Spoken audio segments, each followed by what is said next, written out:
Hello and welcome to the Pens and Pixels Podcast. I'm your host, Cal G, and to my left is the coordinator extraordinaire, Mike Kent. The podcast is the place you come to if you want to hear about the art and news of video games, comics, and movies that week. That's right, we're the Triple P, the PPP, the Pens and Pixels Podcast. Nailed it. There you go. This week we're going down the newsy news you need to know as per usual, and then after the break we're going to be talking about immersion in games. Do you feel it? Do I feel it? What is immersion in games? I think we're going to be questioning more if Cal has feelings. We're basically going to be questioning whether or not, am I a human? Am I a sociopath? Was I born on this planet? We'll be more tackling immersion in games. What does it mean to be immersed? What does it feel like when you are immersed? How do you know if you are? What games have immersed you? Yeah. Like, that you can recall. Yeah. I think I have, 3 instances where I might have been immersed in my life.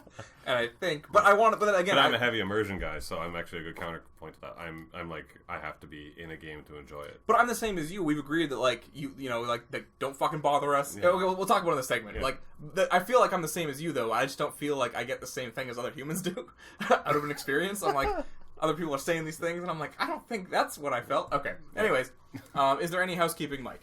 Just a little bit. Just be sure to stay tuned for the speakers list that's going to be coming out for CGX. It's the Canadian Game Expo in Ottawa. That's happening next year, but we're going to be announcing the list of the people who are speaking as part of the Pens and Pixels art stream at CGX. So just keep your ears out because it's a very exciting and very cool list. Sick! Once again, that's sick! And we're on. All right. To the newsy news. All right, first up is a retaliation from the Thunder Gods from last week. If you didn't listen, Mike and I tried to discuss Todd McFarlane's insanity of trying to write, produce, direct his own Spawn movie for $10 million. It's actually getting cloudy. And there was thunder crashing in the backgrounds. We thought it was Todd McFarlane trying to spite us. Yeah. Power went out, actually. Didn't delete the podcast. It was pretty good. We saved what we could. But we chose to stop talking about it. And now this week, he proves us right. I think I'm the one who said this, that the only place he could go to was Blumhouse. Yeah. And Todd McFarlane's Spawn movie will be produced by Blumhouse. Yeah. And again, so if you don't know... Todd McFarlane trying to strike you down from spoiling the news. It was, yeah.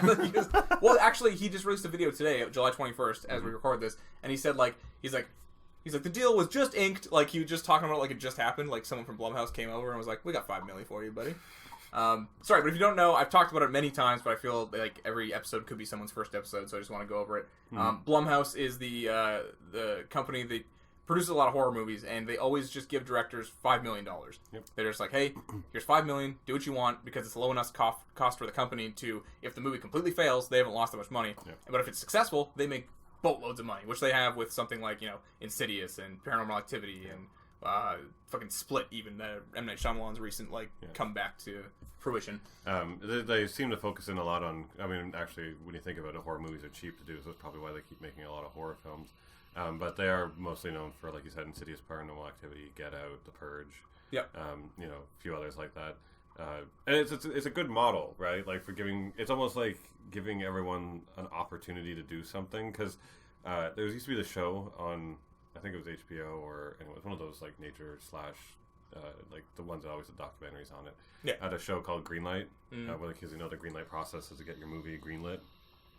And they actually did like kind of a reality TV show version of having a whole bunch of people come in and pitch themselves to get their first chance directing, literally from zero. Just being like, I made some YouTube videos. Not even then. This was too far along. I made like a student film. Student films and stuff like that. Like very little, nothing. Like literally no exposure. Come in and being like, I've got the skills. Let me direct.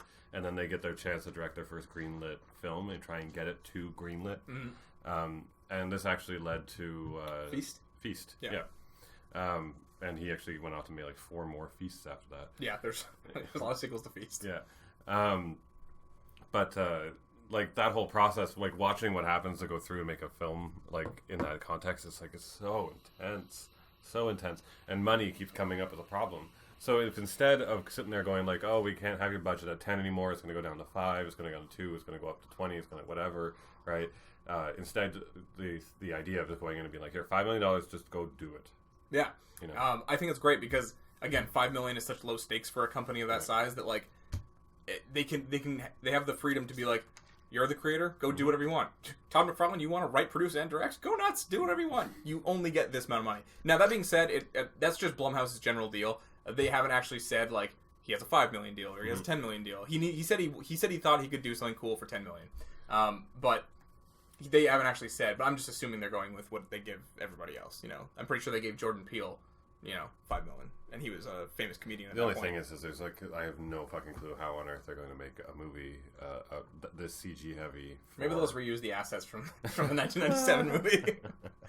He sells his zip file while he's 3D models. He's like, I'll just do this myself. Starts trying to animate it himself. So what were we saying before? We were going to make it in stop motion. Oh yeah, like I thought his big announcement was going to be he'd be on Facebook. He's like, well, no one wants to fucking fund me. I'm going to do it myself. I run a very successful toy company. I'm not sure why this is his voice. I run a very successful toy company, and I'm just going to take Mr. Spawn here and Mr. Dwayne Johnson, and I'm going to make myself a Spawn movie. He just starts clapping them together, but he wants to make like a fucking stop motion, like Robot Chicken style. Like, shit. I really love that Robot Chicken. I'm going to make that style. That's all he can afford to do. He's just doing it in his basement. No one wants to distribute it later. He has no idea why. But it's curious to find out what he's going to make, because like with that kind of a budget, how is he going to do Spawn's Cape? How's he going to do the Vindicator? How's he going to do fucking anything? Yeah, the Cape alone should cost like $10 million to make it look good. The makeup, like the prosthetics to get the main actor into it will probably be $2. Like I wonder if he can just because he's been in the industry for a while. I wonder if he can leverage sassafras people, or have leverage enough. Yeah. Sassafras. Just enough to be like, oh come on, it's a new Spawn movie. Come on, buddy. And they're like, okay, we'll do it for cheap, and then they'll make him a little bust of the Violator or whatever. Maybe something. I don't know. Yeah, who fucking knows? Yeah. Good luck to you, Todd McFarlane. We'll be following your journey. You might be our new Shane Black. I was gonna say. Next up is this is out of San Diego Comic-Con. New Ghostbusters movie. Film likely coming in 2019. Mm-hmm. This could be animated or live action. I think we have wonderful plans, including an animated feature that we're deep in design in already. Both. That's the idea. Yeah, and of course a new live action film. They weren't clear on what it was going to be in 2019, but I think at this point I'd rather see a feature animated film. I would prefer a feature animated film and see if a franchise could be launched off of that, taken in a different direction, just because it's so damaged at this point, the whole entire franchise in itself, from stupidity. But yeah, for sure. And but then the stupidity continues. Yes. The Ghostbusters sequel could include a CG Harold Ramis. But which is Egon, the character in the movie, which is so fucking dumb. It's possible. It's something we're thinking of. Audience ooze, and then he says, hint, laughs. Yeah, but the stupid part about all this shit is that he's not an integral character. He was one of the 4 original Ghostbusters, but we're not doing the original Ghostbusters. So unless you're going to do a CG movie of re-CGing all of the fucking Ghostbusters. But wouldn't it be fucking weird to not have all 3 come? They're just like, oh yeah, Egon dead. Remember that? You can't fucking do that. No, but don't even have all 3. Just have fucking Bill Murray show up. That's it. No one else, and just be like, the guys are off ghosting. I don't know. What, just Bill Murray shows up? I'll just pick one. When it's Jonah Hill and Channing Tatum busting ghosts otherwise. And Dan Aykroyd shows up and he's like, Crystal Head Vodka. And you're like, no! Aliens. It was never ghosts. It was always aliens. He thinks he's doing another documentary? Yeah. He just keeps narrating the whole time. I don't know. I feel like, again, it is... we've had this conversation before about the Carrie Fisher thing, CGing her and stuff, and I think we did land on the side of it being kind of disrespectful. And it just seems weird after so long that you'd be like, okay, we're gonna prop up the corpse of fucking Dan Aykroyd here. we got Bill Murray half on his deathbed, and Ernie, the other Ghostbuster here, he's still kicking, and then we have this good CG plastic looking Egon. And you're like, okay, good on you guys. Well, the thing is the one of the Force Awakens. It was the other one, Rogue One. Opened up a can of worms by very well CGing in a long dead actor, right? Mm-hmm. And he's been dead for a really long time. But it fit into the context of the film on the fact that the last time that guy was alive was almost 30 years ago or more. And at the same time, these films were made more than 30 years ago. So there's just literally no way of you doing we're revisiting the past, and then somehow putting another actor in and being like, he's just aged. Was it a fully CG thing, or fully was there a man? I'm sure there was a dude in a green suit or something there, but there was no one. There was no person. It looks like a CG man. Was that character big enough for them to do that? in the canon, it was kind of important to see him again. Was it? Okay. Yeah. That's what I'm wondering. I was like, because to me, I kind of know who he is. Yeah. He's a general, right? Well, he's the one who blows up Princess Leia's planet in the first movie. Okay. Like, he's the one who, like... All right, pretty important. Yeah, he's like, was it Dantooine's too small of a target to destroy, blah, blah, blah. Like, now, another question. He has a killer line. Would anyone really have been mad knowing that the actor is dead if another guy who kind of looked like him played him? Oh, that's the thing, too. That was the part of the whole discussion when I was talking about it. It was like they could have easily just not had Governor Tarkin in there, just made up another general, stuck him in the role. Did it kind of feel like them showing off their, like, look how good we are at CG boner? It felt like two things. It felt like that. Yeah. And definitely, like, their boner was hard. It was rock hard. Diamond. Couldn't bend it in half if you tried. But also at the same time, it felt like they were trying to do some epic fan service that they couldn't do without the original actors. And with Carrie Fisher gone, and and he's obviously long gone, and etc. And everyone else who was even remotely involved with the film either backed out of it, like Harrison Ford, or currently filming, like Mark Hamill. There was just no way of doing any sort of fan service. Mm-hmm. So I know like that's why they did it. And that's what I mean. Like, this is where, like, it's kind of odd and it fits, right? But then Carrie Fisher dies. Like, they're not going to CG her into the third movie. That is disrespectful. Yeah. Like, she died. She's dead now. She's fresh. Like, not Use even a year. Use the footage you have, and then have, like, cut together lines, and she's in the background in a shadow if she really needs a line to forward that story. Yeah. Didn't they completely, like, rewrite some stuff? Is that... The current movie coming out, she finished filming. Oh, did she? Yeah. I thought they were still... No, they finished that one. They only were, I think, halfway through with the last one. Oh, okay. With her stuff. Or they were, like, writing her stuff in. I think that's what they're rewriting now. But either way, they can just end her off, and that's fine. That is fine. Yeah. Next up, Fox is going to reassess the future of the Alien franchise. Take that, Ridley Scott. Yeah, because it was this weird little portents into the future for me. I found a news article that I can't even remember from where was saying that Fox was rethinking the future of the Alien franchise on last week's podcast. But Ridley Scott was sitting there going, "I am already planning the future," and I'm like, "I think Fox isn't going to pay you." Yeah, anymore. like the story we had was like he was like, "Okay, 4 movies from now, we're gonna have Ripley's mother be a cat." And you're like, "Okay." And she's going to be a CG cat, and you're like, "What the fuck?" But I was the whole time I was sitting there and I'm going like, "I don't think they're paying you anymore, dude. I think you need to stop talking." But yeah, so now let me see how to start here. The critical score came out at 71% positive on Rotten Tomatoes for Alien Covenant, with audiences scoring the movie lower than that at 59%.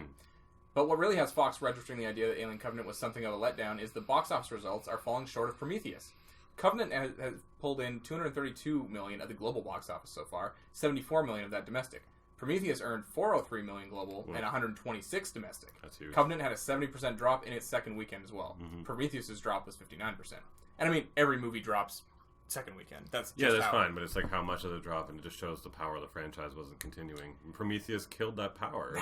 So that is crazy to me too, because I feel like the regular person wouldn't even have known that that's an Alien movie. They'd be like, "Oh, Prometheus is a new sci-fi movie." They wouldn't even, it wouldn't connect that it's an Alien movie. No, this one literally has the word alien in it, and it did worse. Prometheus pushed it a little bit in the beginnings to get the Alien fans to go, so the Alien fans were horribly frustrated with it. But you're right, it wasn't quite as strong. But here's the question to put out to you, though, in that same sense, is you didn't go see Alien Covenant, right?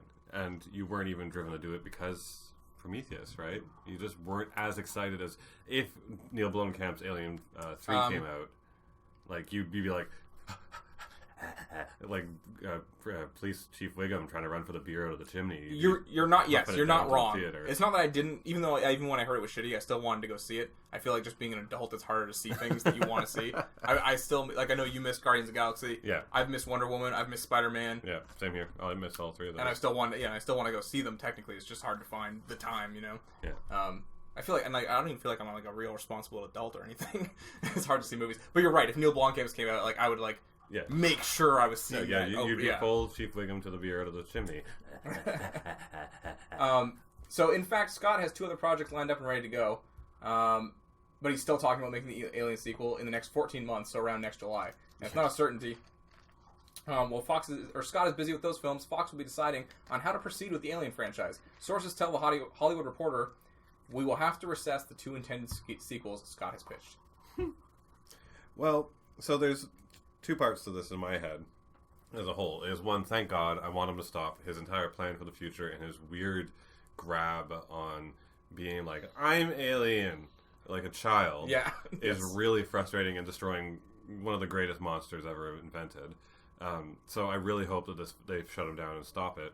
And then 2, in my fantasies, I hope that they shut it all down, and then Neil Blomkamp can come back and do what he planned on doing originally.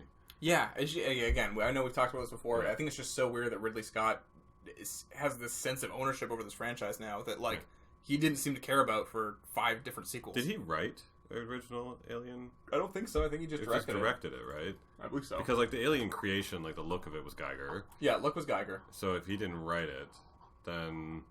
Directed by Ridley Scott, produced by a bunch of random people, screenplay by Dan O'Bannon, story by Dan O'Bannon, and Russell Shusett. Yeah, so he didn't write it. he was just the director. Yeah, he was just the director. So It's he not didn't like even make up the idea. No, he didn't, like, create the lore or anything. Like, he didn't, like... He didn't even come up with the idea of a monster coming out of a belly and all that shit. Like, he was just sitting back going, like, okay, No. shoot it good.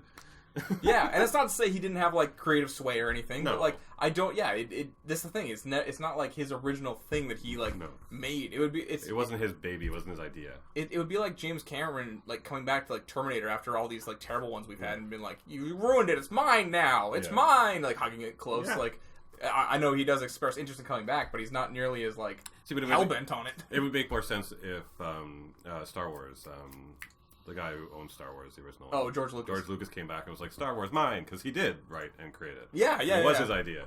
And we would hate him for it, but, you know, it would make more sense in the way that, like, Ridley Scott has, like, no fucking attachment to it whatsoever. Yeah, exactly, yeah, exactly. George Lucas, like, or, like, Matt Groening watching The Simpsons now. It was like everyone else's great ideas came into his fingers and he was able to control it, which is a huge component. He had his component in it that made a great movie. He made a great movie. Totally.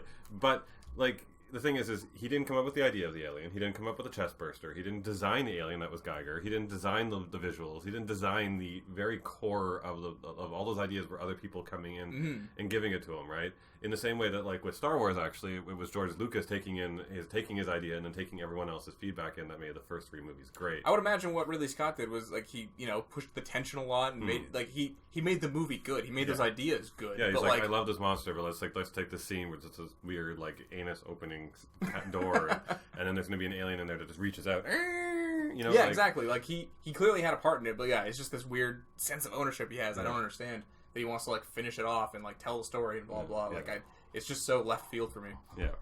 So I mean, just I would hope that they totally wipe him out and then go from there. I feel like, I kind of hope we just don't see Alien for the next little bit. Yeah, it needs to go sit. And 10 years. We need to do an Alien versus Predator kind of reset. Sure, I can even do that. Yeah. You know, like we did AVP, then we did the bad AVP, and everyone's like, let's not talk about Predators. Let's now hope... we're good for Predators again, and we're waiting for Shane Black's... Let's fucking hope that Shane Black can do... He'll do Predator, and then he'll do Predator versus Alien. Yeah. And it'll be great. All right, coming up next in the news is everyone's still scared of vaginas. Doctor Who is a woman now, Jodie Whittaker. Yeah, which is great. And people are fuming that a shape-shifting Time Lord could possibly be a woman. So, Cal's not a Doctor Who fan, and I'm a big Doctor Who fan. I don't know anything about... Oh, wait, here's what I know. He's a Time Lord. Yeah. He regenerates. Yep. That's why he can become different actors. Yes. He has the Tartarus. I'm not... TARDIS. Oh, no. That was a Tartarus. That's hell in Greek mythology. Okay, well, I'm not sure if the Tartarus is a pen or a phone booth. Phone booth. Okay, if that's the phone booth. The phone booth helps him travel. Yeah. And his pen is a sonic screwdriver. There you go. Is it? You got a lot of... Oh my god. Checking off so many boxes. And I don't know what it does. No one really knows what it does. It just does everything. Oh, really? Yeah. Okay, there you go. Yeah. Yep. That's what I know about Doctor Who. That's enough. That's good. You did good. That's better than Star Wars. You know more about Doctor Who than you know about Star Wars. No, but I know beats of story in Star Wars. I don't know any beats of story in Doctor Who. Okay. But in Doctor Who, in the last season, with Peter Capaldi's season, and I'm actually not a giant Peter Capaldi season fan. I like all the stuff before that. They had one of the Doctor's longest running villains is another Time Lord. And he regenerates. He's also a Time Lord as well, and regenerated into a woman. So everyone was like, "Oh my god, if he can do that, or they can do that as general as their race, right? Why can't the Doctor come back as a woman, right?" And everyone was like, "Bring him back as a woman, bring him back as a woman." And everyone, it was a huge fervor. The entire fan base was like, "We want to see a female Doctor." And they did. And I guarantee you the people fuming about this are just the ones who like scrolled through Facebook and went, "No, vaginas." Another new vagina. No more vaginas. Too many vaginas. I feel bad because I feel like if you've been a listener to this podcast for a long time, you've heard me and Mike belabor this point. Just beat it to death like a dead horse. Well, we should. And yeah, and that's the thing. I don't feel like we should stop talking about it. No, I want to point out every single time everyone is dumb. Yes, it's so tiring to even see this outrage anymore. It's like, really, how are you still mad? How are you still angry about it? And the thing is too is, so I'm trying to think of like demographics. Okay, so one, I would not think that the gay community would be up in arms over a female character. Maybe a few, but we only represent 10% of the population. Right? There you go. So, very low amount of people, out of a very low amount of people, of a very niche amount of people, would ever complain about Doctor Who being a woman, right? Yeah. So, we're going to take a look at the straight population. I'm pretty sure it's just straight white males aged 18 to 35. That's the thing. So, like, we're bringing it down to a very specific demographic. And the thing is, guys, is you have to marry these people, and they are your mates, and they live with you, and they're the only reason you live as you do, and you need them. Well, they can fucking live with me, and they can fucking cook for me, but they can't damn be on TV and be a town lord. It's just like, why does it make an impact? My life right now is actually currently, I've just realized, main character-wise, run almost primarily by women. Because like I'm going through Horizon Zero Dawn because my fucking PS4 broke. And like it's a main character. And I'm not thinking, I didn't think, and this whole time as she's running, and I'm being like, she doesn't have a dick there, so how is she running? This is something else I want to, this is actually something else I want to bring up in our Immersion segment after the break, is when, you know, there's a lot of people that complain about, oh, it's a female character, I can't relate to it, I can't be immersed. Why is Shut the Tomb fuck up. Raider a huge success? Yeah, it's just, just shut the fuck. I don't understand. I don't understand the internal logic and like, yeah, why? And at the same time, as a straight male, it's so wouldn't you want to have a beautiful woman running around on screen more often than a giant, muscly, sexy man? Is Doctor Who a giant muscly sexy? No, but what I'm talking about is like your hero, general. In your hero. Doctor Who, no, is never. Well, one of them's cute, but not really. None of them's been sexy. I mean, I personally don't give a fuck who it is, as long as I like them. No, that's the thing. I mean, like, at the end of the day, I never, like, as much as I do look at actors and stuff as sex objects, and I'd be like, I'll see Chris Hemsworth and be like, oh, he's sexy.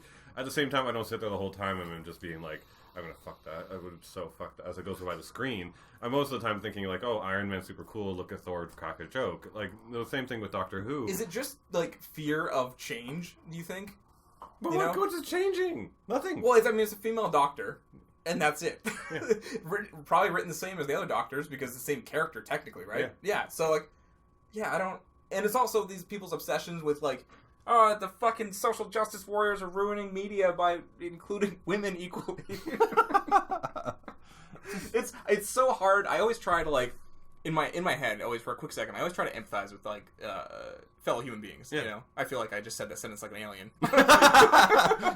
I came to Earth and I tried to empathize. But I do, even when I'm reading about like a fucking serial killer, right? I try to like just like for a minute, I'm like, what the fuck could you have been thinking? And I feel like I could almost empathize more with like someone who just ran down 60 people on the side of the road than like these people who are like, oh fucking Wonder Woman's played by a woman. Life ruined, and they are like just angry on Twitter.com. Like I don't know. I mean, maybe they're getting off more on the reaction, right? Like, totally. I'm sure there are a lot of trolls out there who just like to stir the pot. There's another human being that I can't empathize with. I don't understand getting off making other people angry. I mean, I used to be that person online when I was a teenager, or playing online even and stuff. You know, I would yell into Street Fighter 4, like, just constantly reciting the name, like the name of the attack as I spammed it towards them over and over and over again. No, I was never I never got that. I don't get the addiction to having to create some sort of turmoil, but whatever. I mean, that's on a whole. I mean, it was funny when I was a kid, but yeah, I don't that's not something I do anymore. That's the thing. You grow up, you get past that. Are the only people mad about this 14-year-old boys? Probably. Maybe. It's hard to say. I don't want to discredit how stupid older people can be, though, either. Yeah. No, because it's kind of funny as an interesting switch around, which is I think the last point on this subject is. When I was younger, I was big into anime, and anime's always had female characters as like a forefront. As a matter of fact, I would say female characters are the main character in their shows more often than men. Like Ghost in the Shell, fucking Sailor Moon. I can go down the list. I feel like it's pretty equal. Like there's a what is it? Shonen and Shonen Ai. Shinin? Shonen Ai. Shonen Ai. Oh, Shonen Ai. Yeah. Like whatever. Dragon Ball Z is guy version and Sailor Moon is girl version, right? Yeah. Yeah. Well, I mean, yeah, it's probably equal representation. I guess the shows that I watched most of the time that I enjoyed had female. That's the thing. leads. Yeah, you know more than me. Yeah, but maybe it's just my taste as well. Like the storyline was like the character goes off and saves the day in a medieval adventure, and I'm more interested in that, and always turned out to be female. But like I would watch Sailor Moon as a kid, right? And I didn't sit there and go, "Oh, the Sailor Scouts can only be women, so I can't be one. I hate her." Like yeah, I watched Sailor Moon when I was a kid. Every lunch, I would come home, I have craft dinner, and I would watch Sailor Moon, and my dad would be deeply disappointed in me. Now, I'm not sure if that's true or not. Yeah. I don't know if it works in my dad's mouth. I'm sure he was probably like, "What the fuck?" Yeah, what the fuck is this? I just imagined a male version for myself. Like that was it. Like, yeah, everyone else did. Like I didn't feel like I was being left out of the party. Yeah, that's the thing. I didn't. Yeah, exactly. Yeah. It's like that Wonder Woman screening where it was like, oh, for like one screening ever, only women are coming to Wonder Woman, and fucking men were like, what? Yeah. And you're like, oh, okay, of course that's something you're angry about. It's like there's this theory that all straight men have that if enough vaginas get together, it'll form like a quantum singularity and just suck them all in or something. There's this power that'll happen from women together that they're terrified of. And as a gay man who does not have a fear of the power of women, I've got to say, if you really embrace it, it's actually quite liberating, and you don't have to be on the what is that called, on the end of the barrel, the other end of the barrel. Yeah, other end of the barrel. With women, if you just get on their side, then there's no dodging a bullet because you're not facing off against them. Yeah, it's so hard for me to like put myself in the mindset if someone cares that much that a Doctor Who is female. Yeah. I'm trying to think of like the character I love the most, and if it was a woman, would I even give a fuck? Dante. No. Teenage Mutant Ninja Turtles. Well, they did that once and it was bad, but yeah, but that was just bad writing. Yeah. If they all just were female, they were sisters instead, that'd be fine. Yeah. Venom. I mean, I think design-wise, it'd be a little bit tricky to design. Yeah, they kind of just gave her turtle tits. Yeah. That would just be a bit weird. If you don't know what I'm talking about, Fox did a short-lived live-action Ninja Turtles TV show where they had a cousin, I think, named Venus de Milo. It was their cousin because, as one of the producers put it, they can't flirt with her if it's their sister. You can't flirt with your cousin either. Mr. Ninja Turtle executive. All right, next up, we're going into some DC news. Ben Affleck's Batman future in doubt at Warner Brothers. So where's the actual story here? Yes, Warner's film studio chief Toby Emmerich tells The Hollywood Reporter, "Ben is our Batman. We love him as Batman. We want to keep him in the cowl as long as we can." And Matt Reeves, who will direct the studio's still updated and unwritten The Batman, has said that he means to keep Affleck in the role. But a source with knowledge of the situation says that the studio is working on plans to usher out Affleck's Batman, gracefully addressing the change in some shape or form in one of the upcoming DC films. I'm sorry. That whole thing is amazing. Oh my god, they're like, we love him, we're going to keep him forever. But also, you should know, we're kicking him out tomorrow. Well,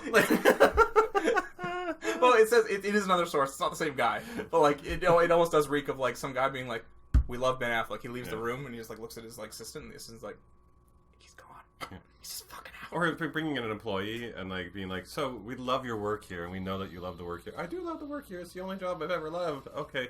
And we know that you really want to be here, and we appreciate all the work that you have put in, and everything that you do for this job is amazing. So that's why we have to make a decision today. You're fired. Like, what? You mean I'm not the Batman anymore? Like, yeah.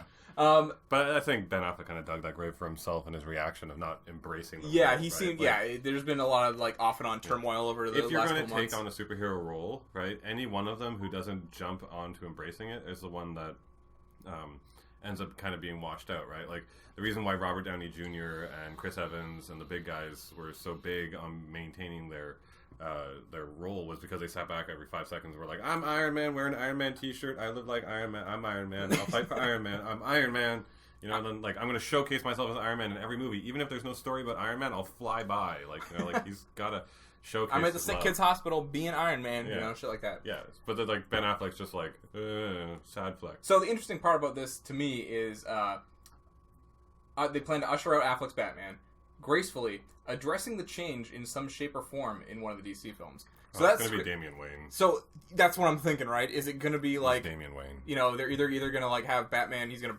break both his legs or something, and then be like, can't do it anymore. And then his son or one of the Robins is like, maybe one of the Robins if they introduce a Robin, which wouldn't be half bad. I would take that over Damian Wayne because it's never been a good character. I've never enjoyed Damian Wayne. But it's going to be fucking Damian Wayne. I don't know. I mean, I assume they want to keep with the older-ish Batman. I can't see them doing, like, it's teen Batman, you know? Unless it's Damian Wayne, who's, like, 35. Which they haven't had that iteration, right? He's like, I had this kid when I was 12.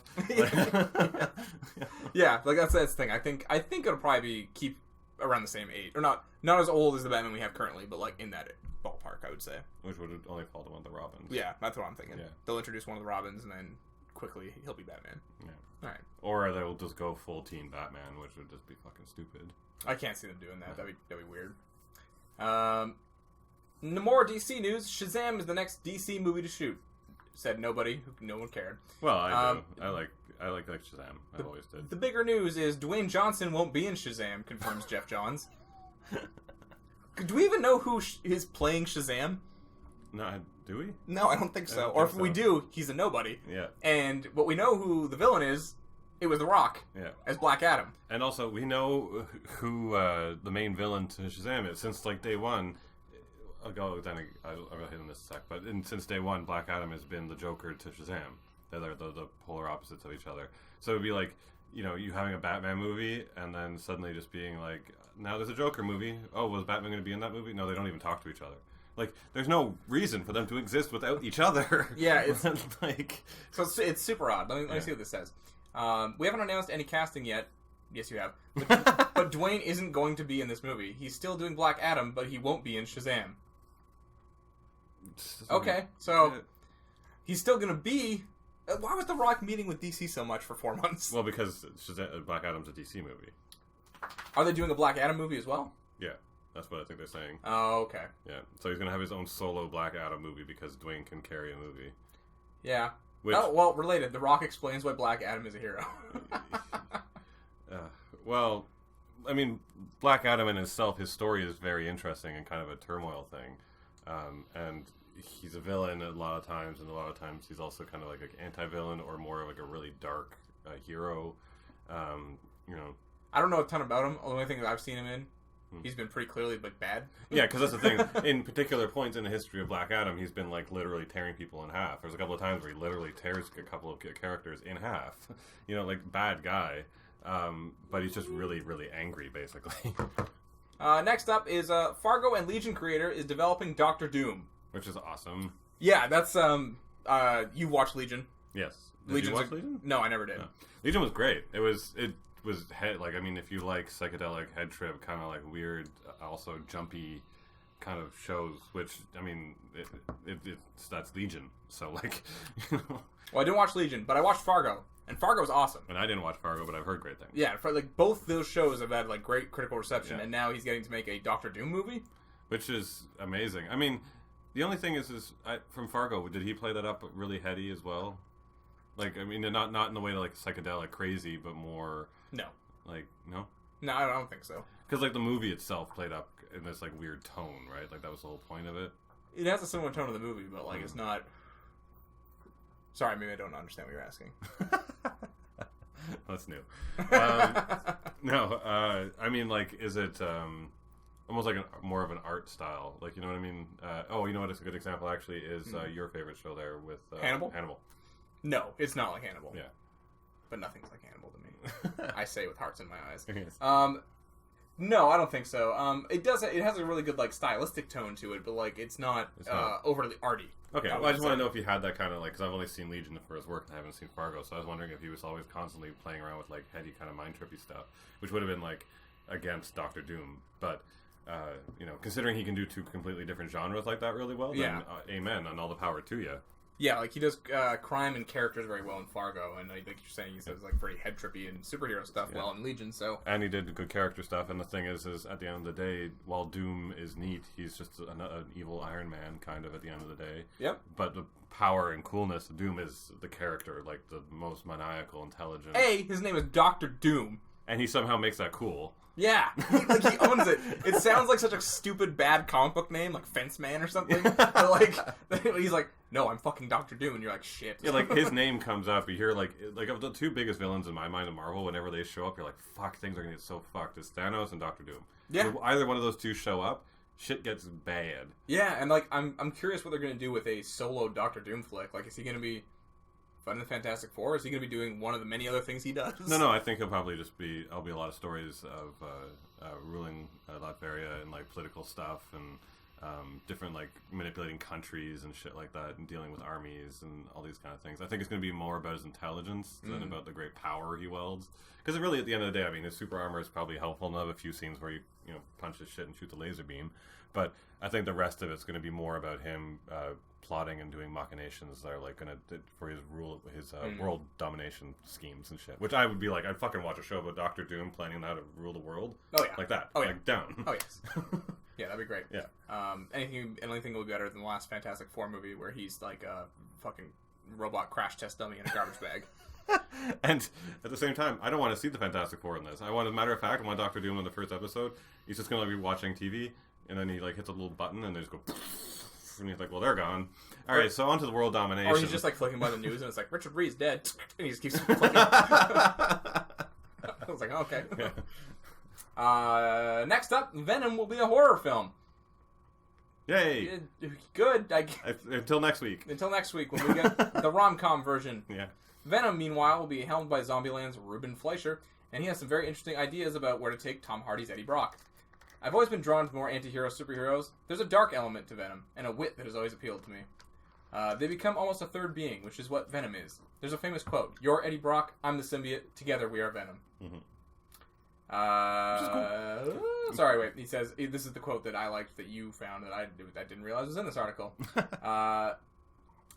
By emphasizing Venom's horror roots and stating it will draw on the work of filmmakers like John Carpenter and David Cronenberg while delivering more pop and fun. That's interesting. He won't be tied down to confirming a Spider-Man appearance, though, stating, if we're lucky enough to make more than one Venom film and continue the franchise, there are a lot of opportunities. So, what's the name of the woman who's been blabbing? Amy Pascal. Amy Pascal. Didn't she say it was going to be something entirely different a couple weeks ago? Like, last week she said it was going to be a fucking... She was like, have you seen Zombieland? Yeah, that's it. Like that. Yeah. And now they're like, horror movie. So I think we can officially confirm that this woman doesn't know anything about the film. She just likes talking and being like, I want to be in the headlines. But this is already, like, changed genre, like, swear to God, like 3 times. Because when it first got announced, they said it was going to be a horror movie. Yeah. And then she was like, Zombieland. And then they are like, horror movie. So I don't think she knows what's going on. I think she's, like, read half the script and she's like, oh, look, maybe fucking... not Woody Harrelson. Is that Woody Harrelson? Yeah, Woody Harrelson might be in the film. So she's like, so it must be Zombieland. Yeah, like, I don't know what the fuck that's her only thought process. Because clearly something's off about her, simply based on the fact that she keeps on making silly-ass mistakes. Like, oh yeah, Spider-Man's totally in there in the totally same universe. And then you just see Feige just go... Yeah, he's like, well, I don't... His, like, eyes just, like... Anyways. And then this guy's like, no, it's going to be a horror movie. I don't think that woman knows anything. So I'm not this is the director, so I assume he knows what he's going for. This is what the movie is. Whatever Amy said, fuck Amy. So drawing on the work of John Carpenter and Cronenberg is interesting. If you don't know, Carpenter is the guy who did Halloween, and Carpenter is the person who did The Thing, or, what's that one we were talking about before The Fly. The Fly. The Fly is another one. Cronenberg is famous for a lot of body horror stuff, a lot where people get fucked up and look weird and shit, or their heads explode. He did, No, you mean, so you were talking about Carpenter. No, Cronenberg. Well, Cronenberg is the body horror, yeah. Cronenberg's body horror, and Carpenter is the Halloween guy. It was just interesting, because those are both, like, pretty heavy, like, on the horror. And, like, as much as Venom, like, looks horrifying, I would never have said, like, when I was reading his comics as a kid, like, he was horror. You know what I mean? No, but I think they're talking about probably stylistically. I don't think they're talking about films. And then maybe if they go in this way, go like a John Carpenter film with Cronenberg visuals. It does say with more pop and fun. So yeah. So like Cronenberg visuals for like whatever the symbiote's going to look like, right? Like coming on him, coming off him, whatever. Yeah. Splitting and being John disgusting. John Carpenter's an interesting one still. Yeah, but John Carpenter's films aren't really body horror. They're just horror films, right? Which, I mean, if this film is like more of a horror thriller. I know, I'm just saying in general, I don't think Venom is horrifying. He's not like a... No, but Carnage is horrifying, so maybe that's where it's You're not the good judge of this shit, dude. Because to you, when you sit down and draw for fun, you make pizzas of like dicks coming out of their eyes and needles in their asses, and you think it's fun. I think that's a little far, but yeah, sure. But like, I don't know. I never read Venom's comics as a kid and was like, Oh, he's doing... I didn't get the intention they were doing something purposely scary with him. Yeah, no, and I understand because I'm in the same spot. I never thought he was scary. But to you and I, that kind of stuff is just fun, artistic exploration of a monstrous character, because he's a monster. But every time I ever showed any of the 90s Venom artwork, where like they had all the splintery and like the teeth were splitting everywhere and it's like the face was opening up and shit, and anyone never saw any of these visuals of Venom, all they think is that it was like a horror movie and it's a grotesque monster. It's so gross. Well, that's the thing. I think if you bring one of my best friends had a Venom statue, that really, really awesome one from back in the 90s that was like Eddie Brock's face splitting out from the head of the thing, but it was all like goopy and like all the stuff was latching around. Like, all the tendrils were whipping around. Awesome statue. He brought a girl he wanted to try and date over, and she thought it was so gross, she made him put it away. Oh my god! You know, like that's the common, like 90% of the population thinking when they look at Venom. So I think the other thing is like if you like when Venom's in the comics, he just looks kind of like a cool thing with like teeth and a tongue. Yeah. To me, anyways. But like I think if you bring him into reality at all those teeth makes him look like a fucking like walking anglerfish. Yeah. You know, which is automatically scary. So I think you just kind of immediately think scary looking thing, horror. Even though I don't associate most of his stories with horror. So it's going to be interesting to see how they tackle it. It'd be interesting to tackle it, just trying to figure out, even right now, do you know of a good movie where they've taken something like that and made it friendly? Where a horrific monster like that with a grotesque face actually ended up becoming friendly. And I know there is some. I'm trying to think. Never-ending Story. What? The rock people. They eat rock. They're cannibals. And they look actually, friendly. The Dark Crystal's a good reference, because like those fucking Dark bunny Crystal's things, creepy, and it like is supposed to be child friendly. And it's cute. Yeah. But it's also horrific. Like those bunny things' legs, I'm like, I would never touch their legs. Yeah. Okay, yeah, I guess that's probably the best we're going to get. Venom will be like Dark Crystal. That's that next week's headline. Next up, Christopher Nolan criticizes Netflix's digital Yep. Christopher Nolan, that man, criticizes Netflix's digital distribution model for movies. Yep. He says, Netflix has a bizarre aversion to supporting theatrical films. Well, let's wait to comment until I finish this quote. Okay. They have this mindless policy of everything having to be simultaneously streamed and released, which is obviously an untenable model for theatrical presentation, so they're not even getting in the game, and I think they're missing a huge opportunity. He pointed out that Amazon, which releases its movies in theaters before making them available on its platform, shouldn't be lumped in with Netflix for contributing to this issue. You can see that Amazon is very clearly happy not to make that same mistake. The theaters have a 90-day window. It's a perfectly usable model, I think. It's terrific. I'll give him one little credit. Everyone's terrified about losing the theaters because the theater sales are dropping every single year. Okay? Yes. So I understand that. However, Netflix has a bizarre aversion to supporting theatrical films. That's because they don't release the theaters. They stream. They are a streaming fucking service. That's what... Yeah, that's... They fucking stream. That's the goal. When Bright comes out, you're just going to be able to see it on Netflix that day. It's just out. It's not going to be in theaters. That's the point. That's why we're all addicted to it. We don't have to sit around and go like, oh, it's going to be a year and a half until we see this. No, it's a year and a half until we literally just get it. Oh, yeah. You just wake up from a hangover one day and you're like, I guess I'm watching this now. Yeah. And that's the joy of it, and that's why we have it. But we need to have both. Like, I don't want theaters to ever go away. I love the theater experience. Me too. I love going to the theater with my friends. I love going with Cal. I love going, if I could ever get to go back to a movie. But I love going with my parents. I love the theater experience. I also love the energy of it, like going to see Star Wars, the new Star Wars Force Awakens when it came out, and everyone's cheering and like hollering, and Jed's so pumped and he's clapping his hands and excited about everything. Like, that's awesome. So like, I love the theater experience, but at the same time, just like you said before, sometimes I just don't fucking want to go out. Yeah. And I want to just turn on something. And it's really nice when I'm like, oh, I didn't see a Wonder Woman. Oh, it's on Netflix. Click. The tone of this interview it's just so weird to me. It's like, yeah, man, they're a fucking streaming service. Mm-hmm. Like, they have no obligation to release the movie, and like, they want to do what's best for their platform. Mm-hmm. And when they have a dope exclusive thing like Stranger Things or a movie they did, like, yeah, why would they want to put that out into theaters and give them the business? You know, it's an interesting side tidbit of news on this as well, though, is that movie makers in general, actors and everything, have all been having this weird low buzz about being afraid of Netflix because they're starting to create Oscar contenders, making their movies more valid, right? Because originally Netflix was just like, oh, it's fun. Then it made Emmy award-winning TV shows. Yep. And that's fine, because TV shows weren't ever competition to movies. And then TV shows became competition to movies. Mm-hmm. And then after all of that, and Netflix again raised that bar, they started making movies. And when they started making the movies, the quality of the movies were crappy, but they have gotten better. And the most recent one, Okja, the one with the big giant pig, I thought it was nice, but it wasn't amazing. But some people are raving about it. It's like an arts movie. And it's cute.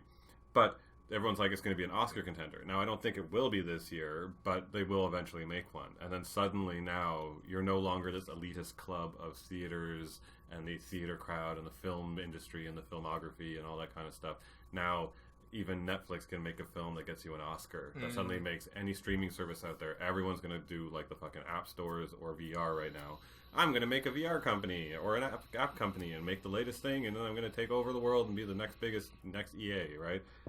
The lesson they have to learn here is nobody who started those overnight app stores took out EA or took out Bioware or took out Square Enix or changed the console world. Remember when apps first came out and they said consoles are dead? Yes, that was really dumb to say. I wish we had a podcast at that time so I could have said it. Yeah, and we wouldn't have known each other and it'd be very awkward, but come back here. Come back in the time capsule. We'll be friends in about 3 years. He's so fucking weird. We'll be friends in about 3 years. I want to talk about this now. I would just be like, you wasted your only journey back into the past to just do this? I was thinking about killing Hitler. Came here. Yeah. Isn't the Ouya stupid? Although, strangely enough, I think we actually might end up getting a new Atari box. Yes, we are. With modern tech inside of it. Yeah. We're not talking about that. Next up is gaming news, finally. Just a little bit more to add on to my shock from last week is the Crash Remaster Trilogy was June's top-selling physical game despite its late release. That headline doesn't even do it justice. It had 2 days on the market in June, and it was the #1 physical selling release. Yeah. That is insane. For any game. For any game to reach the top of the charts in 2 days. I'm not surprised. No, you should be surprised, Mike. That is fucking crazy. I wasn't surprised in the slightest. If Call of Duty came out November 28th, how many days does November have? 30. 28 days. No, it has 30. Okay, if it came out on the 30th and it sold that high, I wouldn't be as surprised. I would be like, it's fucked. I can't believe how good Crash is doing. I mean, I'm exhilarated by the fact that it is such a huge success, but I was part of the crowd of people who worshipped Crash Bandicoot like Mario. Like, I didn't personally, but my friends did. So when I knew this was coming back, I knew it was going to be that. And I guarantee you, too, the reason why this is selling so well is that the market they're hitting has more money than anybody else. And you know why that is that the people who are playing it right now in my crowd are like Tara and Carmen and Ian and like all my art director friends and stuff like that. And they're all in their mid to late 30s, right, or early 30s, with massive amounts of disposable income. And no questions asked about running out and buying a game right now and holding off an extra day or waiting for a sale or anything like that. They'll just buy it day one. Yep. They've been waiting for this game for, whatever, fucking 15, 20 years. Yep. And they can just go out and get it. They've hit a market of people with just out-of-pocket cash, right, that would never normally go out and run out and buy a game like this, who are hit by the nostalgia bug. So just day one instantly it. bought it, yeah. I mean, they're going to try and capitalize on this by going and hitting on others, when really at the end of the day, once every 30-year-old realizes they're doing this, they'll stop buying and it won't be a market anymore. But where's my burrito? Where's my Spyro? Where's my Spyro? I want Spyro. Next up is some Kingdom Hearts 3 news. So we got a Kingdom Hearts 3 trailer, chock full of Toy Story and Pixar shit. Yeah, it was a really good trailer. I liked what I saw. A lot of it was a lot of the systems and functionality from Dream Drop Distance. Is that the last one that came out? Yeah, let's say it is. Yeah. It wasn't Birth by Sleep. No, Birth by Sleep was the PSP one. There was one after that. There was 358 by 2 days. That's not it. And then there's Dream Drop Distance. I think that's the most recent. Yeah, Dream Drop Distance is the one with the stupid little monsters. Yeah. Okay. Where you could tame monsters that come with you. Yeah. So there's the systems in that are very similar, which we knew were coming from that little demo of the little 3-hour demo they gave of it running on the engine and all that. However, it still looks stunning. Looks great. We finally achieved Toy Story level graphics. Yeah. So GameSpot had an interview with Nomura on Kingdom Hearts 3 on why it's taken so long. A lot of people have been mentioning and making it sound like, oh, Nomura is taking too much time. And it hurts, Nomura said. He explained that the decision was made above his head to switch development to the Unreal 4 engine after about a year of development, which caused extensive delays. In addition, certain timing and resources challenges within Square Enix had an effect. I find it interesting that a Japanese person voiced emotion. There was a decision made to change to an external engine, Unreal 4, so we switched over to that. Unfortunately, there was a bit of time needed to be rewinded and started over. So there was a bit of a setback there, but it was a decision the company had to make, so it was inevitable. He was keen to emphasize that it hadn't been problems with the development or any choices made by him or his team that had caused Kingdom Hearts 3 to take so long.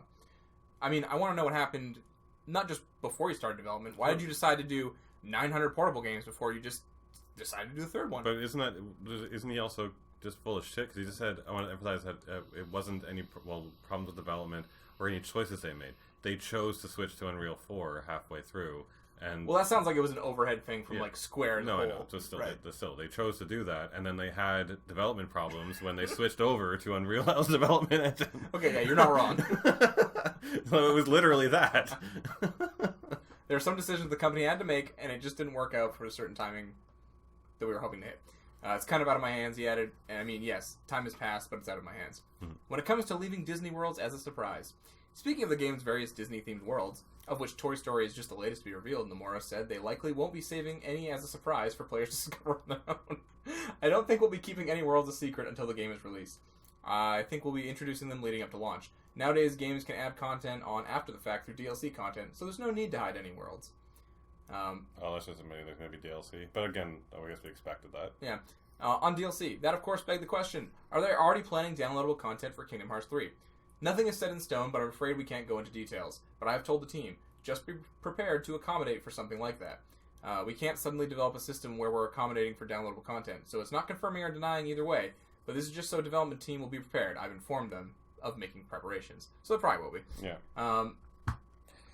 I mean, they're saying this is a finale. Someone said to me that this was the last Kingdom Hearts game. Yeah, that's what it's supposed to be. Is it? Yes. Oh, good. I mean, I don't know if it's last as... I think it might be the last as in, like, Sora's story is finally ending here. Not, like... I doubt Kingdom Hearts as a thing. I caught myself up on the entire story down to the detail beyond, like, even just a 20-minute breakdown, and I'm like, how does it even end it now? Anyways, I have no clue. But, okay. Sorry, this is baffling to me. But yeah, that's fine, I guess. Yeah, that's all fine. I'm looking forward to it. Yeah, I'm excited for the whole game. I'm excited for what it looks like. I'm excited for the worlds that they're going to get into. I'm excited to play more Kingdom Hearts finally again, because I skipped a lot of the 0.5, I skipped everything but Birth by Sleep. I am excited to get back to Kingdom Hearts, and I had another point that I'm trying to make, but it just left my brain like a little bird flying away from its perch. Like a fart. Yeah, like a fart in the wind. Oh, no, that's a stupid point to make. Never mind. Let's just keep moving. All right. Mass Effect lead Casey Hudson returns to Bioware as general manager. Yay! Yay! Casey Hudson's back. Make Mass Effect, please. Casey. Yeah. Casey. So Casey Hudson, if you don't know, is one of the original creators. Co-founder of Bioware. Yeah. Along with another guy, I forget his fucking name, but they were always called the Doctors when I heard about them because they were both doctors. One of them went off to make craft beer. I'm assuming it's not Casey Hudson since he came back, or maybe it is because he was just like, all right, craft beer is not perfected successful. It. I also assume he had enough money just to leave and make craft beer for a living. But he's back. I think he's going to be helping with Anthem after laying the foundations. Oh, okay. So he left BioWare in August 2014 after helping lay the foundations of the game that became Anthem. After several games that haven't quite clicked, can Hudson get the studio back on track? Only time will tell. I mean, I'm really hoping so. They seem to have wavered a little bit. I mean, Andromeda is just the only waiver so far, because they really weren't making mistakes up before that, because Dragon Age Inquisition was a huge hit and everything else was great. And everyone hated Dragon Age 2, but I think he was still there for that. He was still there for that. Yeah. Dragon Age 2 was awful. But Inquisition was a masterpiece. It was excellent. But I think what he could do while he's there is really help, hopefully go back to how well streamlined they were, because BioWare used to really be good at just constantly releasing out content like in a normal schedule. But then like Dragon Age Inquisition happened, and then it was nothing, and then Andromeda, right? Andromeda, and then Andromeda bombed, and now we've gotten suddenly Anthem, and where suddenly like someone clearly in charge was like, I like that game better, fuck that one, you know? And they dumped all their eggs into one basket. I hope this guy comes in and it's like, no, we're going to even this out. No, Mass Effect is not on hiatus. We are going to continue to work on Mass Effect. I'm going to take 60 team members to work on making that happen. And then the rest of us are going to finish off Anthem. Anthem looks fucking pretty enough as it is. Like, someone to come in and really help manage things out correctly. So yes, please help us bring Mass It'd be great if he Effect came back back and he just, like, someone coming back after, like, zombie apocalypse style, like Walking Dead. Like Casey Hudson went out to get supplies, and he's like, "Everyone's be safe. I'll be back." And he's like, he took longer than expected. He was gone for like a month, and he comes back, and he's like, "What the fuck happened?" They're all eating each other, and like his child and wife are like almost dead, and he's just like cradling. He's like, "What have you done to Andromeda? What have you done?" It's like one of those College Humor sketches where they do like the Purge in the office or something, like the office floor just does the Purge, and it comes in and they're just like all hacking each other. It's a Purge planet, Morty. Last bit of news before the break is Final Fantasy VII Remake director says it is unlikely we'll share information for a while. Okay. After mentioning the fact that development to the remake has shifted to an internal setup, Nomura said we shouldn't expect any new information for a while as a result. He said, although there are parts of Final Fantasy VII Remake further along than Kingdom Hearts 3, such as cutscenes, it is unlikely we'll share... It is unlikely we'll share information for a while as we switch from mainly external to mainly internal development. And that's all there is to say about that. If you don't know, Final Fantasy VII Remake was being made by an outside studio, people who made Naruto games, and then it sounds like it wasn't up to snuff, and Square took it back and is doing it internally now. Yeah, so there's a couple of things that I want to hit on about this. The first one is having your cutscenes done is not meaning that your game is mostly done. That's just video. Well, he said farther along in some areas. So I guess if Kingdom Hearts 3 has no cutscenes... But even then, like, if you have your cutscenes done first, you're not done the game. The game is the actual gameplay. The cutscenes are just video. You can make video. Does that spell out to you that, like, maybe the only thing that the other studio did right was the cutscenes? They're like, okay, well, we animated all the major cutscenes in the game, and this is what they'll look like. And they're like, great. And, like, and then here's the game. They're like, oh, fuck. Fucking. Don't. Oh, Jesus. Shield your eyes. It's like, oh, God. It's like watching rape on real time. Like, ugh. Anyways, but the downside to all of this is, God, that game must be coming from the ground up, especially with their external to internal development, meaning they're probably switching engines. Yep. Yeah. Who knows? 2020. Yeah. 2020 this game's coming out. This is 2022. This is way the fuck off. Because like they're running into what they did with Kingdom Hearts 3. They just said they went from one engine to another. Whatever these guys did with their game, they used the fucking Naruto Shippuden engine, I guarantee it, to try and make it or some shit. And then the fucking awful game, they like the cutscenes because we've seen they do kind of cool cutscenes with Shura's Wrath. Yep.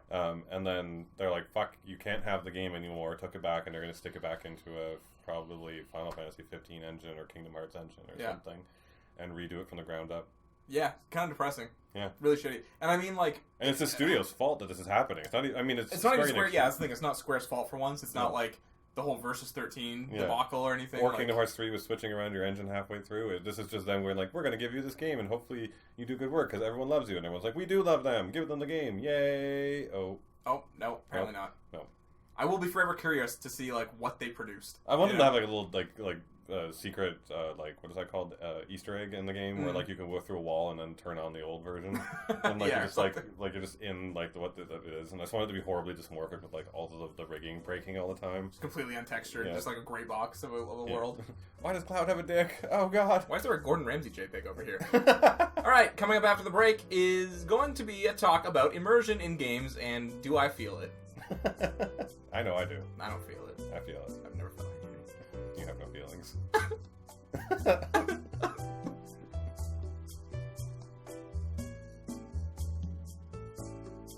Hey everybody, just a quick heads up. There are Last of Us spoilers in this segment for the ending, for the middle, for the beginning. So if you haven't beaten the game or you plan on beating the game and don't want to be spoiled, just be aware. Welcome back to the second segment of the Pens and Pixels podcast, in which we talk about immersion in games. And does Cal have feelings? Do I? Do you? So what spurred on this topic was... Well, I think about this in general a lot. It's just, you read reviews where people say things like, oh, and you really feel like the Batman. or I felt so immersed in this world, and I was, you know, I really felt like I was lost in this forest, whatever, right? Okay. And I don't think, unless these people are just exaggerating for the effect of writing or just being hyperbolic, I never necessarily felt like I was in that world, or I was being the Batman, for example, or anything like that. You know what I mean? So, do you want me to go over my experiences? With so let's just talk about immersion in general. Talk about you take it away. My top 3 cases of immersion, sure, are Xenogears, but that was also fueled by mono. But yeah, it sounds like you had like a fucking head trip fever dream. I had a head trip fever dream, played a game that had intense stories. But every time I've ever played it, I've always felt like I fell into the characters. But like when I say that, I'll hit the other 2 first. Second game that tops my immersion list is Last of Us. Definite heavy immersion. And then my most recent one actually was Horizon. They're my top 3 immersions. But what I think what people mean when they say immersion isn't like, at least in my interpretation of it, because I've never like played a game and been like, oh, I am Batman. Like I lost my sense of self and became Batman. Yeah, I was Bruce Wayne or something. Like, I never had that. I had that with Xenogears on a fever-fueled head trip, but nevertheless, ever since then, never like that. But what I get from immersion is that I feel for the character and the story and the characterizations, the action, the gameplay really makes me feel like a sensation. So like a good example is Batman though, right? Because like the first few Arkham Knight games, the sensation of jumping off the top of a building, gliding down and landing on someone, I felt like a sensation from it. Like I was a little bit fearful of jumping off the top of the building because the sense of height and realism was really good. The sensation of landing and the combat, and you know, planning everything out and using my vision and then like making the points of characters and where they all were so that I could drop batarangs at the right time and blah blah blah. Like my head was thinking at that moment not about push X and I've got to use my QuickTime button here to get that done. It was like, I'm gonna Batman the shit out of this, and like I'm gonna plan out my attack. I'm gonna do my whole Batman thing, right? That was what made it immersive for me. And then in my games, like so for Xenogears, it was story almost all the way through, right? However, the way that the game paced the RPG and unlocked your abilities, gave you the gears, and really changed things up a lot of the time, which was new for a PS1 game. Like having a character whose look, abilities, and actual mech changed like multiple times throughout the game. I felt very much for that character, but it was all like playing a book. But for Last of Us, like I sobbed my way through that whole thing. I felt intimidated. I felt isolated. I felt disillusioned with humanity. I felt like I hated humanity, but I didn't want to like.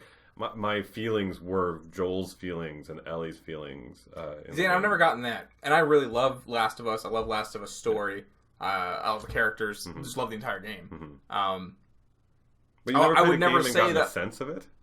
No, like that's the thing. No, like I understand what those characters are supposed to be going through, and I can like kind of like empathize with it, but like I don't like hate humanity or like I didn't. Not in like not like I put the game down and being like, all right, that's it. I'm a fucking serial killer. Like I don't change my sharpening a blade. Yeah, like I'm not changing my core humanity for the game. You're right. I empathize with them. I feel for the character that's being portrayed in front of me. In the way like you watch a TV show and you cry when your favorite character dies. You don't sit there and like mope for a week and go through the 7 stages of grief that fucking, I don't know, whoever character died in your latest show. You just like, my favorite character died. I really like that character. So is it a case that I'm misunderstanding? People are just exaggerating what they're feeling? It could be. For writing's sake or for saying it, It could be. I mean, you just did it. You just said, I hated humanity, and then you backed that up and said, I didn't really hate humanity. Yeah. Yeah. Okay, so you're just, it's for effect. Because I feel like everyone talking about this kind of thing, it makes me feel like I'm so disillusioned with it. I'm like, am I some non-feeling robot for not fucking, like I get, I understand the stories, I get what I'm supposed to be feeling in those moments. I don't think I'm, like, Last of Us, spoiler alert for the first 5 minutes, when his first daughter dies, right there, I got chills. I was just like, because it was such a wonderfully done scene, I didn't really know the character then. I didn't really feel bad for him, or I understood that I was supposed to, or whatever. Like I understand what he's going through, but it wasn't like, oh god, that daughter. Like I was like, but I got chills because it was so well done and so good. But here's a better question for you: like, is there movies where the scenes are so sad or so moving that you have cried or shed a tear? Do you get that? Homeward Bound. No, okay. Yeah, it's a good one actually. But I mean, like, are you that kind of person? Like, some people just don't cry in movies. Like, they can't connect in a way to let it relate to themselves. Often not unless an animal dies. It's very rare. I can't even think of the last one. And this isn't me trying to be like, I'm a tough man. Like, No. I'm not a tough man. Like, my partner cries at everything. It doesn't matter what it is, and he is a tough guy. Like, most of the time in his life, he is, but he gets very emotionally attached to stories. He's a reader, and characterizations. He falls and finds things inside of it, right? And I think that's a big key for both of us in the same way. Like me and my partner, is that I always find things about a portion of a story, whether it's about a character or the storyline, that relates to myself every time. I always, like, something happens. I'm not even expecting it. I'm like not like sitting there going, "Oh, that's just like me." I'm like watching the story and I'll be like, "Oh, he's going through this weird change." Like, and you can like identify with it. Yeah, like there was an old show, like an old drama, like Sex and the City kind of show, but a gay one called Queer as Folk. And one of the characters in it was very much a lot like Jed at the time, very non-committal, very, like, emotionally attached, and had a hard time kind of putting those kind of things out. And I could see that element of my life. Jed was nothing like this character in the show at all. But there were shades of him. There were shades of him in it. And every time I ever watch something or play something where I can get that shade in, right? Like, I look for it because I know that it'll draw that out. I know it'll make me cry when I watch, what's his name? The main character's daughter die in Last of Us. Like, that is my goal every time. Okay, well, actually, I want to feel that. I don't want to not feel it. Okay, here's a moment maybe where I was immersed. I think end of Last of Us. Okay, spoilers for the end of Last of Us. So if you haven't beaten it, cover your ear holes without the headphones for a minute. I give you your chance. Ending doctor scene, like when you finally get in there. Yeah, and they were like. Doctor, I was like, I'm a murder machine! Get her back! And I just murdered everybody in the room. Yeah. And I remember later on, like, I saw there's some controversy about that scene where people were like, wow, I really wish we didn't have to kill those doctors. Like, why didn't it give you a choice? Blah, blah. And I was like, okay, well, they're telling a linear story. You don't have a choice in every game. Fuck off. Yeah. But also, I was like, you didn't just want... I was like, did you even have the option not to? Because I was so into that moment that I was just like, you're all dead. Everyone's dead. I am Joel. So I guess I was immersed there. Yeah. But, like, that's what you're supposed to do to look for in a game, and it's to let yourself do is to... video games especially, I feel like all the stories, or like 90% of stories in video games are so bad, I don't even have it doesn't even cross my mind that I'm supposed to, like, enjoy the story. No. I'm playing Legend of Zelda Breath of the Wild right now. Really enjoying it. I think the shrines are great, puzzles are great. I don't give a fuck about the story or the characters. No. Some of the characters are charming and they're like kind of cool, like good designs, and like I'll be like, oh, that character's cool, but like as a whole, I don't give a fuck about that world. I don't give a fuck about any of it. But here's why this topic got brought up. Spoiler, I think, for Legend of Zelda. Can't tell. No, it's not really. There's divine beasts in the game. We know this. When you it's one of the dungeon things. But when it's done, it's just this like robotic elephant looking thing. And when you're done, it like shoots out a beam to like Ganon's castle, and I assume it's like gonna take down like the shadow in front of the castle so I can get in later. And there's like 4 or 5 divine beasts or something, so I assume they all shoot beams and then you can get in or something, right? Yeah, that's my assumption. I don't actually know if it's a spoiler or not.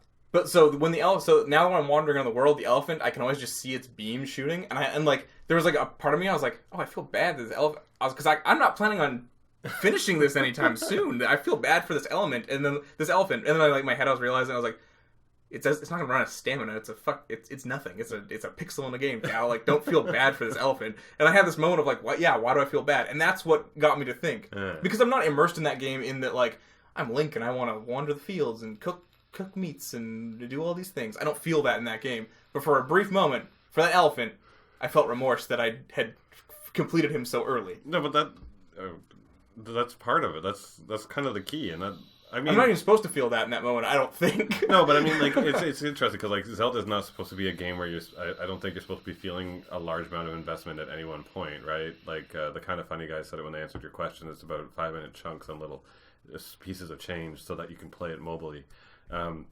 So you're not supposed to be as invested into it in the story as you were with Ocarina of Time or Majora's Mask, even more so, actually, I would say. I would say Majora's Mask is, like, the only one. Yeah, because, like, you really cared about the kid. I just thought, it was interesting and kind of, like, weird. Yeah. It was an interesting story, more than the rest of them. Yeah, for sure.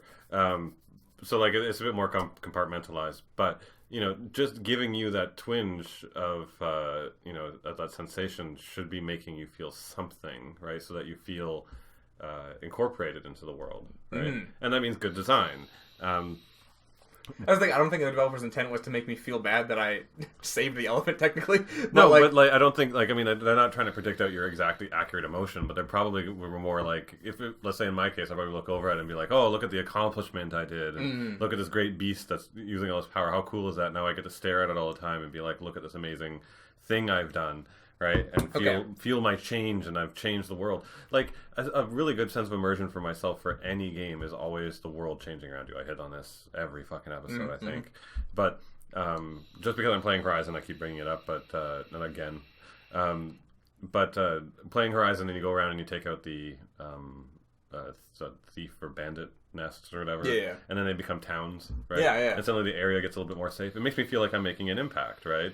In other games that do that, where the world actually changes for every result you do, and I want to get into a game where, like, a lot of fucking shit changes. No, everything you do makes big changes. Okami was a good one. Every single time, like, you go around and you keep on, like, using the brush, and you could even just, like, run through and not reinvigorate all the trees, but if you did, you got an extra reward. But I remember going back into areas where, like, I'd miss a single tree, and I'd go back and make sure so that everything was lush and pink and purple and green again. And I wanted the world to look full of life again and not dead. And it really made a huge difference. And I felt invested, and like I was this god that was protecting the world, right? That level of incorporation is important, right? And you do feel it. I don't think anyone's, like, are you thinking that everyone's in this delusion where they're just suddenly, like, losing their spot and going, like, I am the sun god reincarnated as a bull? I can't fucking tell with the way these people exaggerate. That's the thing. They say things like, I felt like the Batman. You really feel like the Batman. And I'm just like, oh, okay, like, or the people complaining, like I said earlier in the earlier half of the podcast, where people are complaining about, oh, it's a female character in this game. I can't relate to that. And I'm like, Jesus Christ. I'm like, is everyone relating to characters? I'm like, am I supposed to be related? Like, you know, like in my head, I'm like, because I don't usually. So the people that have this problem, I'm like, do I have a problem? I don't understand the woman one, because, like, I'm playing as Aloy right now, and like, when I played Horizon, I enjoy her story. I like seeing her story. I don't feel like I can't be her, because I'm just like, I can't imagine what it's like to have a vagina. Like, it's like, it's just a baffling mystery for myself. I'm just like, I've just always had a dick. I can't figure it out. Like, it doesn't run on my mind the whole time. And plus, in these games, almost all games now, ever since Bioware did it, gives you the conversation wheel options. And Horizon was really good with giving you, not going to change the story in any way, but just different answers in tone. One where, like, you can answer in an authoritative way, and if you do that, just a little bit of flavor to your game. She'll always have an authoritative answer, and she'll be this very strong, strict, authoritative character with a very scientific view. Or you can choose the heart and something that's much more soft and kind. Or are you a mild Aloy, or are you a spicy Aloy? But, like, it does add that flavor where it makes the character feel more like you and gives you that sense of incorporation where you're a little bit more like, this is more me. Would be me answering that question, which is the brilliance of the Bioware conversation. And here's another thing. It's like, I'm also someone who, like, role playing is a strong word, but I definitely say in something like Fallout, I would do something where I was like a stealth explosions man. Like, I would maximize out, like, a bunch of my stealth, a bunch of my explosions, and make my intelligence really low. And I was like, I'm role playing as this fucking idiot who thinks he can wander around throwing dynamite but being stealth about it. And that was, like, kind of my thing. And I played the character that way. He had a bunch of dumb options because he was thing. So, like, I guess I was immersed in that to an extent, you know? Yeah, but that's part of the system and whether or not they do it. But you're right. In gaming, it's harder, right? Like, with films, it's easier to try and empathize yourself with a story because it's all about characterization. But in a game, like, we're naming off basically the only games that have these kind of stories. The Last of Us, Horizon Zero Dawn, Fallout. If I go through it. We're talking about the companies that only make games that are about immersive worlds. Yeah, role-playing. Role-playing worlds, right? So maybe this says something about me. I think the most I ever get immersed is in horror stuff. Even since when I was a child, you know? Turn off the lights. Like film-wise, you mean? Just film-wise, game-wise, whatever. Turn off the lights, go play Resident Evil. Turn off the lights, go play Silent Hill. Whatever, right? Go watch Exorcist. I always, you know, I feel scared. I feel tension. I do think when I turn the lights back on, I'm like, I get that sensation of like, there's just something around the corner. There's nothing around the corner, obviously. Yeah. Going to bed at night, you know, and you open your eyes and everything's dark, and you're like, there could be something right beside my fucking bed. I get that, and I still get that from horror a lot of times, especially reading. I find reading is actually like the most affecting medium to me for horror. I think that's I always think maybe it's because I usually read in bed and it's dark and it's like, you know, it's just like dun, dun, dun, you know, and it's lost in your own mind. So I wonder maybe that's why horror resonates with me so much, is because it's the thing that most often I find myself immersed in, where I get an actual feeling and sensation from it more than if I'm watching whatever. You can get it from small things. I mean, like, like a Batman version of talking about this is like getting the mechanics down so that you feel like you're finally playing Batman as Batman, right? Because like you got that from the Arkham Asylum games. Not that you felt like Batman, but he played inside of the game like you would expect Batman to operate as. Mm-hmm. You know, like as a detective, as a martial art expert, as a, you know, gadget spinner and all this kind of stuff, right? Mm-hmm. Like the jumping off a building and gliding, it felt like that would be how it would be. So that way, like, because remember, in older games, we could play games, but we could never get the mechanics we wanted. Now we can get any mechanic we fucking want. Now they made this mechanic with Batman that really emulates what it would be like to be this fictional character in motion, not in like the character, in being that character and what he's thinking, what he's feeling, more just in the actual gameplay actions, right? You've had to have that in the kind of a game where you're like, oh, I felt like I was that. Like maybe Bayonetta was kind of like that. Like she's this crazy stupid ass time witch that inverts time, but I really felt like I was a character who could do that because the mechanics really made me feel that I had this level of power to defeat monsters that easily. Yeah, I guess when I'm playing Bayonetta, I feel powerful because I am good at those games. Am I immersed when I'm doing that? It's part of it. Immersion is many things. It's not just one thing. Like, yeah, am I Batman? No, not even close. It's just I think about it more often because people talk about you in a Batman suit would be like picturing a kid putting on like an adult Batman suit where it's all like scrunched up and like too big for him and hanging off of him. The cowl's like the eyes are like my eyes are just like a little like below them. I'm like, yeah, again, I feel people like they talk about it so hyperbolically, it makes me feel like I'm not feeling the right thing sometimes. I'm not enjoying or getting out of it what I could or what I should, you know what I mean? I mean, getting back onto the female side of stuff. I mean, we even saw one of our friends on Twitter saying, like, they just like lying around a field as Link in Breath of the Wild. And, like, I can't even imagine. I was looking at that going, like, no. What that's, like, but, like, clearly he does it and he enjoys it and, like, gets something out of it. Yeah. To me, I'm like, the graphics aren't even good enough for me to want to, like, look at them in a field. You know what I mean? Like, it looks fine, but, like, it's not, the fields aren't any, I would much rather do that in Horizon if someone had a gun to my head. That's the thing, actually, just today when I was playing, I did actually, like, kind of stop and I slowly walked her to kind of just take in the scenery. But I wasn't looking... I'll do that, yeah, for sure. I wasn't sitting around getting the sensation of me being like, I'm walking across this bridge at sunset.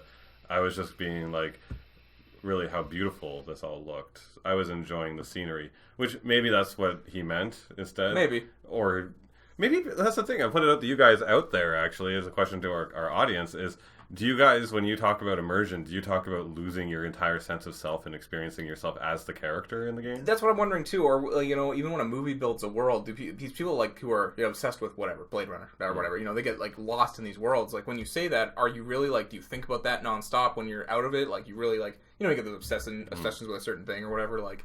Is it that? You know, is that, like, really... I mean, I know that there are people definitely like that. Yeah. I mean, like, you take, like, hardcore otakus or, you know, the heavy hardcore nerds out there when I'm working at a con and working a booth or something like that, and they're, like, they're so obsessed. And, I mean, even going to the extreme levels to, like, I would almost argue the unhealthy levels with, like, the crazy fandom stuff, like the freaking Sonic fan stuff. Like, these people are... genuinely obsessed, right? And yes. Yeah, there's that level where, yeah, you know, you go into the furry side, which, I mean, there's the healthy side of furrydom, and then there's the gross side of furrydom. And there's the people who feel like they're actually fully animals. Like, immersion is different on every person. And that's what I meant by the movie side when I brought that up in the beginning, is that some people, like, go, like, I've never cried in a film because I don't get there. And it's like, I love the film. I love the same film. I felt the same thing you felt. I just don't feel it enough to cry, let's just say, right? You know, like, I didn't cry when Bambi's mom died, or because like it just like it was extremely sad. I'm not denying his sadness. I'm just like, well, I wouldn't cry at a film because it's a film, right? And that distinction is just different in your brain. Yeah, I didn't. Doesn't make you feel like a less gamer. Is it? Do you feel like you're like? It's like no, not a less gamer, a less human. No, it just makes me feel like I'm missing out on something. You are a significantly less human. I know. You established earlier you're an alien. It makes me feel like perhaps I'm missing something, but it might just be these people phrasing it in a way that is understandable. Because when like I felt like the Batman or whatever, right? I'm just like, yeah, I've never even felt anything close to that. But like, it's hard to convey those emotions. Talking about. Because remember, like, if you go back and listen to our, and even you guys, go back and listen to our Horizon podcast, and we spent a whole time there, like, trying to find words to express how much we had an amazing time, right? Yep. And it just sounded like a lot of, like, really strong adjectives and describing words. We're just like, good, juicy, yummy, good, you know? Like, juicy! I don't know. It was juicy. It was the juiciest game. That should be our new rating system. Juicy! Juicy. Oh, I'm into that. Yeah. But, yeah, like, that like, you run into that spot where you're like, oh god, I don't have the words for it anymore. Mm-hmm. You know, and that's what a lot of people use is they're like, or maybe it just happens so rarely, yeah, that I'm just like, I feel like people say it about so many games where I'm like, how? But I think listening to other people talk about it, they're trying to convey how much fun and how good this game felt, right? Playing Horizon, playing Batman, playing any game that feels that, like, I pushed the stick forward and he walked and was animated so well that he moved in the musculature and form of Batman, so I never lost his sense of present. Like, I could keep going on and describe it down to that point, or I could just be like, I pushed forward and I felt like Batman. You know? Like, that's a better descriptor, because that could be all it is. But is it? Because it's sent me into a depressing spiral for many years now. that you're a significantly less human being for not feeling it. So here's another one where I know I was definitely immersed. It was a horror thing. It was Silent Hill 2, when you're on your way to the hotel. You have to cross a lake. And you get into a boat, and you're just, like, rowing, and it's just really, and a song starts, and you're rowing. Silent Hill or Resident Evil? Silent Hill 2. And you're just rowing. And you're just rowing. Oh, yes, I remember seeing so, yeah. And it's foggy as fuck, and the entire time I'm playing with Cheese Toast Kid, and we were just, like, edge of our seats, like, shit, something's gonna fucking pop out of the water. It's gonna be some fucking crazy monster. And it just keeps going, the song just gently playing.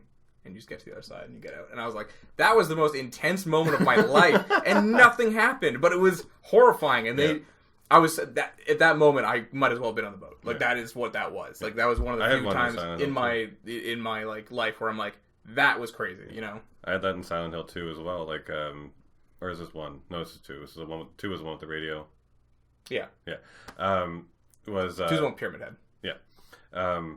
Didn't even know what Silent Hill was. Never even heard of it at this point. Got it with my friends, sat down and played it, turned it on, and had no clue that horror games were even a fucking thing.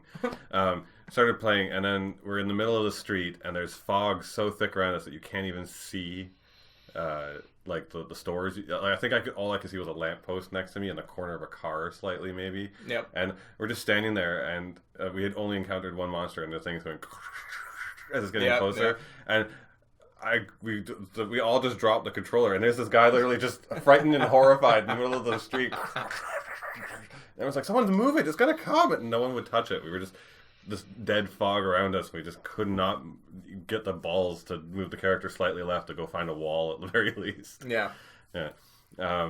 Yeah, no, like... No, and I think that's why I like horror so much a lot of times, because it is so much more effective. Or I feel the effect so much more. This still makes you sound horribly inhuman, because you're going like, I feel fear stronger than anything else. Fear is the strongest emotion we can have.